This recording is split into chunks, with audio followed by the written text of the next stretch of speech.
DJ Holy Foe. Yo. You're locked into Point 5 Creative Studios, where Africa's stories aren't just told, they're produced. News, politics, entertainment, films that move the continent. We bring the truth, the fire, the creativity. Your world, powered by African storytelling. Point 5 Creative Studios.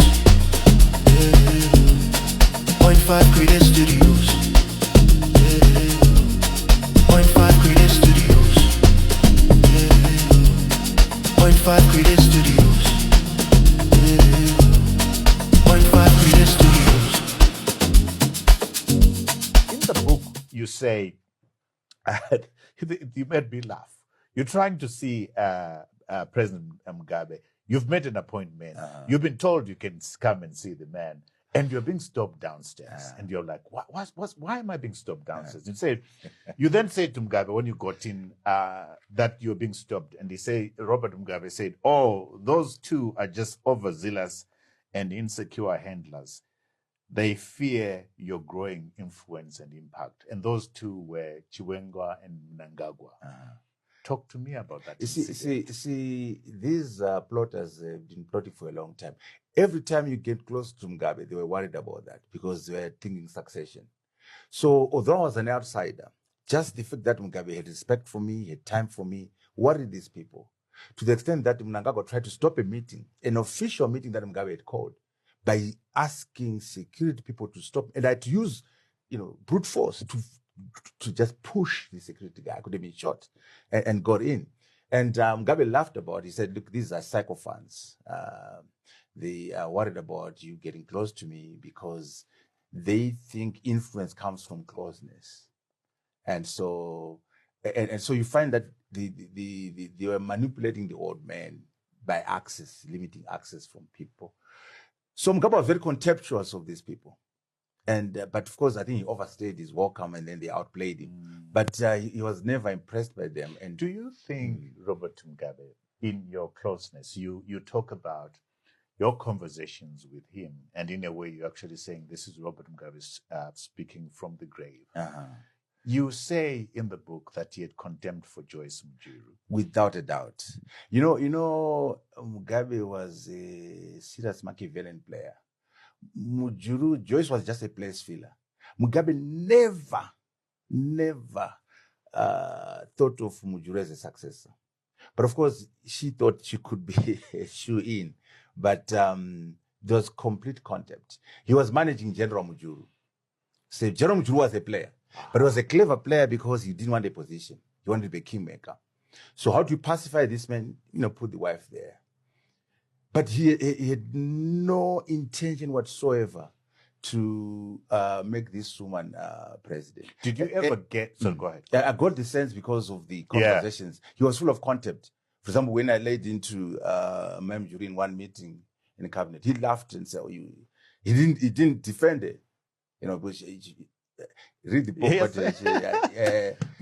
Please, for the viewers out there, I've read the book. There's lots of explosive stuff. But let me explain that. Yeah. She was so naive in called a simpleton in my book. After Mujuru was taken out, after the general was killed, the game was up for Joyce. She didn't see it. How do you have your husband eliminated by some people? And then those people... And you are the vice president. And then they make you president.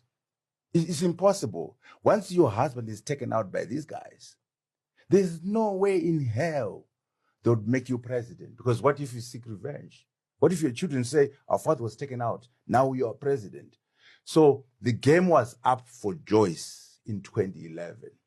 And why with the death of General Mujuru. Still at the top of my mind, Prof, is the question, why did she not seek justice for the husband? Why did she not say the matter must be... She was naive.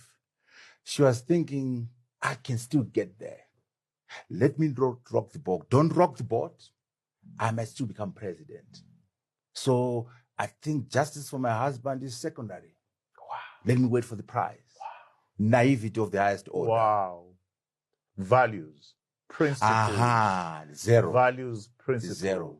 Talk to me. Did you ever see an indication, an inclination that Mnangagwa, that Robert Mugabe would have wanted Mnangagwa to be his successor? No. In fact, this tactical error that Mugabe made was that to get rid of Mujuru, he had to align with Mnangagwa. Because Mujuru had been vice for 10 years, she was controlling the party. And people were identifying with her, assuming that she's the successor. So Mujuru, G40 was the party. So Mugabe could not have taken out G40 without Mnangagwa. So it was a marriage of convenience between Mugabe and Mnangagwa to take out G40. And then the next move was then to take out Mnangagwa, and that failed. And also he overplayed his hand. He was 90, Absolutely. and he was no longer as smart and tactical as he was. Would you say, as a leader, that at that particular time, he should have been a bit meticulous about succession planning? My view is very simple. Robert Mugabe should have left office around 2000, maybe even earlier, and then usher in a successor of his own choice, supervise the transition, control the succession, and secure his legacy. The Nyerere way. He could have had 2-3 presidents before he died. But because Mugabe was never about legacy, and I talk about it in the book, Mugabe was a very small man intellectually. He was about the here and now. Caught up in gossip. Yes, you do. He was not like a Mandela. There's no vision. I must jump in there. The contrast, Prof, cannot escape you. You have Mnangagwa, incompetent, out of depth completely. Doesn't think nation, he thinks tribal, he thinks family. That's Mnangagwa. Sure. You have Robert Mugabe. He gets the big picture, but he lacks the passion to build for the country. He doesn't get his legacy. Yeah. He doesn't get the picture. Isn't that a thesis in leadership? No, he gets a bit of the picture. Nationalism, a bit of Pan-Africanism, but he doesn't understand the importance of legacy. That I'm going to die, I must be known for something. I must leave a nation that will celebrate me. I must ensure that there are other people who can run this country. I mean, I give 2 quotes in the book. When Robert was young, I think standard 6, he went on stage. He was asked, what do you want to do when you grow up? And I quote, when I grow up, I want to be a teacher if I can, close quote. Very humble. Very humble. Then I fast forward, the year is 2004. He's drunk on power. And I quote, I don't know anyone who could have run this country better than me, close quote. How do you move from that humility to megalomania? He should have realized that I'm a human being. I'm going to die and go. But I must secure my legacy by ensuring succession on my terms.